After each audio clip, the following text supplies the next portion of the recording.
His grace is sufficient for you. His loving kindness and mercy are more than enough, always available regardless of the situation.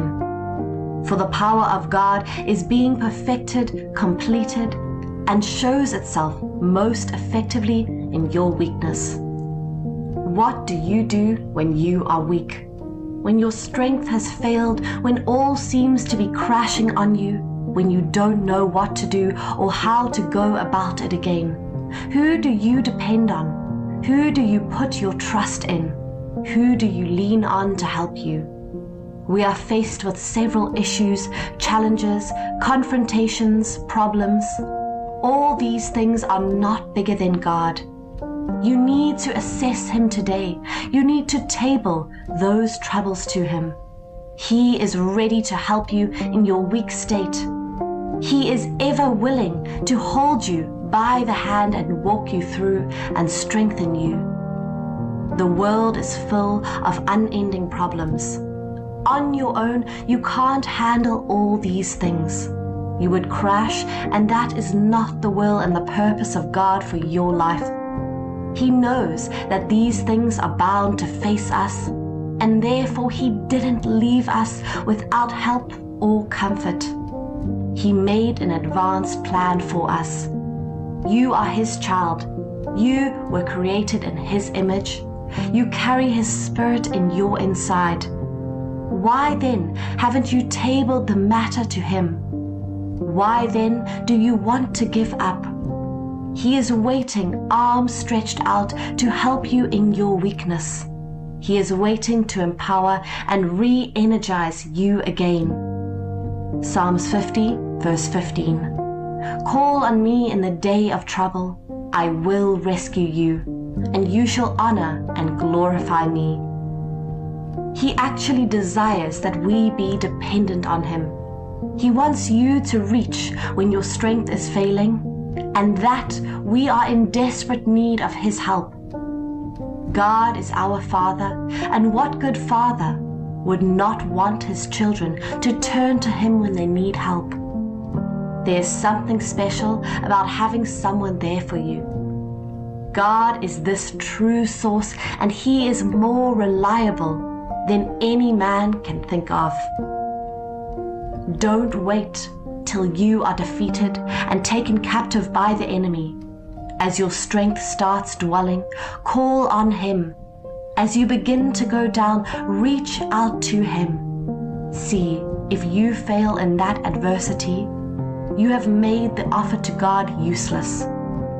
Proverbs 24, verse 14. If you are slacking, careless on the day of distress, your strength is limited. If you fail under pressure, your strength is too small.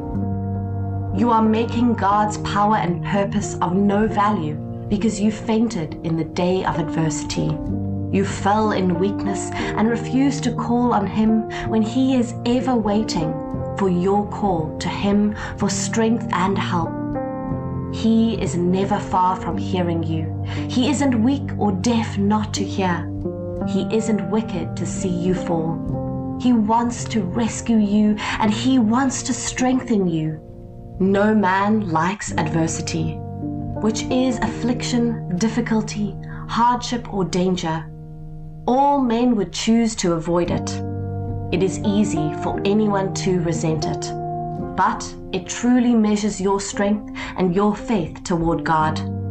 For adversity best proves godly integrity and perseverance. The Christian life and journey is not without challenges, adversities, struggles, and attack, but in all these we are not meant to fall. We are not meant to give up. We are not meant to accept defeat. As your strength keeps diminishing, as you start getting weak, call upon Him and He would answer. God gives grace and strength by His Spirit to endure trouble.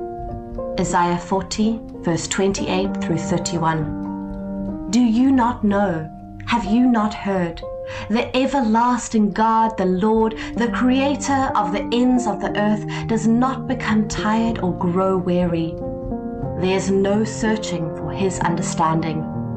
29. He gives strength to the weary, and to him who has no might, he increases power. 30. Even youths grow weary and tired, and vigorous young men stumble badly. 31. But those who wait for the Lord, who expect, look for, and hope in him, will gain new strength and renew their power. They will lift up their wings and rise up close to God like eagles, rising towards the sun. They will run and not become weary. They will walk and not grow tired. God is ever present with you. In the midst of those challenging moments, he is there with you.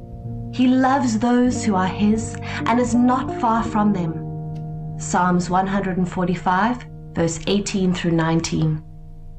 The Lord is near to all who call on him, to all who call on him in truth without guile. 19. He will fulfill the desire of those who fear and worship him with awe-inspired reverence and obedience. He also will hear their cry and will save them. Moses knew that his strength cannot carry the people to the promised land. He knew his strength would fail, and as the journey commenced, he told God in Exodus 33, verse 15 through 16. And Moses said to him, "If your presence does not go with me, do not lead us up from here." 16. For how then can it be known that your people and I have found favor in your sight? It is not by your going with us, so that we are distinguished, your people and I, from all the other people on the face of the earth. You can't continue to walk alone and keep failing and always be prey to the enemy. Elijah, as strong as he became weak with everything and felt like dying, but when he reached out to heaven and called upon God, God answered and strengthened him for the remaining journey. God brought food to strengthen him. If he can do it for Elijah, are you different? 1 Kings 19, verse 3 through 7. What has made you weak? What has taken your strength? Isaiah 41, verse 17. The poor and needy are seeking water, but there is none. Their tongues are parched with thirst. I, the Lord, will answer them myself. I, the God of Israel, will not neglect them. He himself would come to your rescue. He himself would strengthen you. It is foolish to think that failing or being weak is a sin, or it is bad to trouble God to come to your rescue. Even David was exhausted at a point in time and called on God. 1 Samuel 30, verse 3 through 4 and 6. When everything seems to be falling, when the walls seem to be closing in on us, when the strength is gone, when everything looks completely hopeless, it is time to turn to God and not to accept what you are seeing or look up to man. Remember that God is not ever caught by surprise. He will rescue you and strengthen you. You need to call on him. He has told us to ask, seek, and knock. He would never abandon, forsake, or leave us. Isaiah 55, verse 6. Seek the Lord while he may be found. Call on him for salvation while he is near. For all you face, for all you encounter, don't be quiet, don't be silent. He delights in our stability and strength. When you don't call on him, you believe in something else, and nothing else can save or deliver you than him. When you don't call on him, you are putting to waste your place and privilege as a son. Be strong and courageous and do the work. Do not be afraid or discouraged. For the Lord God is with you. He will not fail you or forsake you, and you shall fulfill your days and your mandate on earth.